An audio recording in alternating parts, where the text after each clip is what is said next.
Vietnamese na itinuturong isa sa mga nakarelasyon ng aktor na si Daniel Padilla nagsalita na nilinaw ang tunay na relasyon kay Daniel. Ito ay kasunod ng mga pambabatikos na natanggap ng nasabing Vietnamese mula sa mga fans ni Catherine Bernardo. Narito ang detalye.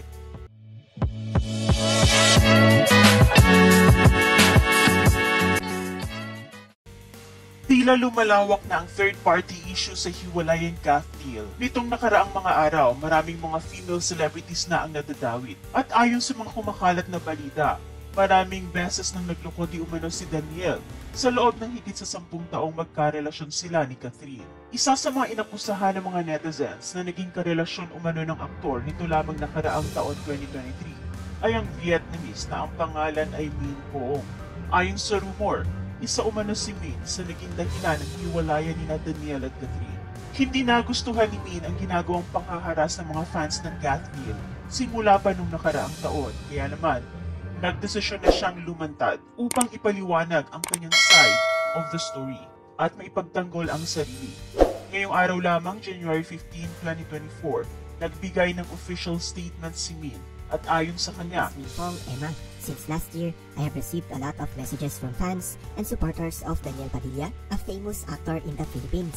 It is known that Daniel visited Vietnam last year with his friends. Prior to his visit in my country, I have never met him. My brother, Kuya, owns the bar that Daniel went to. My brother told me that Daniel is there and I can say hi to him because I know he is a famous actor. I saw Daniel and his friends in the bar, exchange a few words, and then I went back home with my sister. That is the end of my interaction with him. I know you guys love and appreciate your idol. I also feel the same way to the artists I support, but please be civilized and polite. Please be a cultured person. You guys have threatened my life and my job, sent messages and spammed my family and friends. This is something I would not wish to happen to anyone.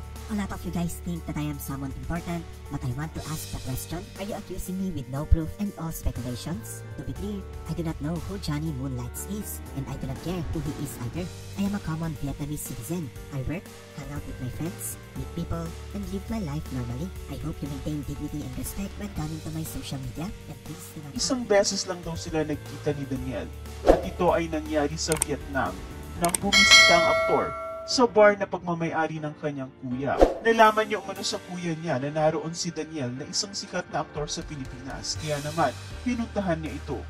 At sila ay nakapag-usap ng sandali pero matapos nun, hindi na sila muli pang nagkita. Sa huli, nakiusap si Min sa mga fans ng aktor na sana ay tigilan na ang panghaharas sa kanya. Siya ay simpleng mamamayan lamang umano sa Vietnam. Pakiusap niya na magkaroon naman umano ng decency at respeto ang mga fans sa kanyang social media account dahil naapektuhan na umano ang kanyang trabaho. Dahil kung sino-sino sa mga kaibigan niya ang message ng mga fans. Tigilan na umano ito dahil wala namang matibay na proof na sila ay naging magkarelasyon ni Daniel.